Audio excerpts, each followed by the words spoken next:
జన్మాష్టమికి మీరు కృష్ణునికి ఇష్టమైన పాయసం చేద్దాం అనుకుంటున్నా. పదండి చూపిస్తాను ఎలా చేసుకోవాలి. స్టవ్ పైన గిన్నె పెట్టాలండి. నెయ్యి వేయాలండి. నెయ్యి వేడైనాక డ్రై ఫ్రూట్స్ వేయాలి. అటుకులు వేసుకుందామండి. అటుకులు ఫ్రై చేసుకుందాం. కృష్ణునికి ఎంతో ఇష్టమైన మనం అటుకుల పాయసం చేసుకుందామండి. ఆయన ఫ్రెండ్ సుధామ ఉంటాడు కదండి, తను తీసుకొస్తే అటుకులు తను ఎంతో సంతోషపడతాడండి. అందుకే మనం కూడా ఈరోజు అటుకుల పాయసం చేసుకుందామండి. కృష్ణునికి ఇష్టమైన అటుకుల పాయసం. 1 కప్పు బెల్లం కరిగించుకుందామండి. 1 కప్పు అటుకులు కదండి, 1 కప్పు బెల్లం కరిగించుకుందామండి. సగం కప్పు వాటర్ పోసి బెల్లం కరిగించుకుందామండి. బెల్లం కరగాలండి. ఇట్లా స్టవ్ స్లిమ్లో పెట్టాలండి. సిమ్లో పెడితే మంచిగా కరుగుతుందండి. ఇగో అటుకులు ఫ్రై అయినాయండి, మంచిగా ఫ్రై అయిపోయినాయండి. తీసేద్దామండి ఈ అటుకులు. ఈ 1 కప్పు అటుకులకి 3 కప్పుల పాలు పోసామండి. ఇవి 2.5 అయినాయండి. కొన్ని వాటర్ పోసామండి. మొత్తం 3 కప్పులు పోస్తున్నానండి. 3 కప్పుల పాలు పోసాం కదండి. ఇలా మూత పెట్టుకుందామండి. తొందరగా మరుగుతాయండి. తొందరగా మరిగి తొందరగా అయిపోతుందండి. బెల్లం మొత్తం మంచిగా కరిగిందండి. స్టవ్ ఆఫ్ చేసుకుందామండి. పాలు మరిగినాయండి. ఇలా మరిగితే చాలండి. ఇప్పుడు అటుకులు వేద్దామండి. ఇగో పాలల్లో అటుకులు వేద్దామండి.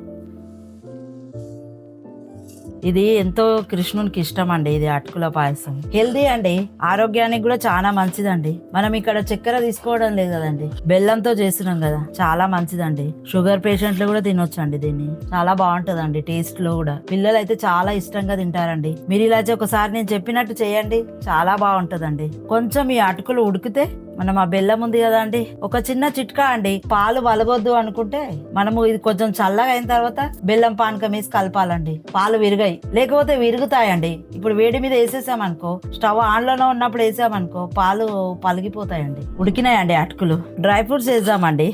కిస్మిస్ కూడా వేస్తున్నానండి. ఇలా మంచిగా కలుపుతుందండి. ఇక మంచిగా ఉడికిపోయాయండి, సాఫ్ట్ గా అయ్యాయండి అటుకులు. ఇది కొంచెం చల్లారిన తర్వాత మనం ఆ బెల్లం కరిగించాం కదండి, అది ఇందులో పోసుకుందామండి. పాయసం రెడీ అవుతుందండి. కృష్ణునికి ఇష్టమైన పాయసం అండి. మనం ఇవాళ భక్తి శ్రద్ధలతో పూజ చేసుకొని ఆయనకు సమర్పించి మనం తిందామండి. అన్ని హెల్దీగా చేసుకొని మంచిగా తిని మంచిగా ఉందామండి. ఇలా బాగా ఉడికిపోయాయండి. ఇలా టిక్కుగా ఉంటే చాలండి. కొంచెం సేపు చల్లారిన తర్వాత ఆ బెల్లము ఇందులో పోసేద్దామండి. ఇగో బెల్లం కరిగిందండి, చక్కగా కరిగింది కదండి. దాన్ని దీంట్లో కలుపుకుందామండి పాయసంలో. ఇలా కలుపుకుంటే పాలు విరిగాయండి. చెత్త ఏమన్నా ఉన్నా ఇలా జాలీలోకి వచ్చేస్తుందండి. బెల్లం కరిగించినప్పుడు ఎప్పుడైనా ఇలా వడబట్టుకోవాలండి చాయ్ చెనితో. ఇలా నీట్ గా కలుపుకోవాలండి. వావ్, ఎంత మంచిగా అయిందండి పాయసం. ఇగో ఎంత బాగా అయిందండి, ఎంత కలర్ఫుల్ గా, ఎంత చక్కగా, ఎంత బాగా వచ్చిందండి. ఇలా చల్లగా కొంచెం చల్లార్చిన తర్వాత ఇగో కృష్ణునికి నైవేద్యం పెడదామండి. నైవేద్యం పెట్టి మనం కూడా తిందామండి.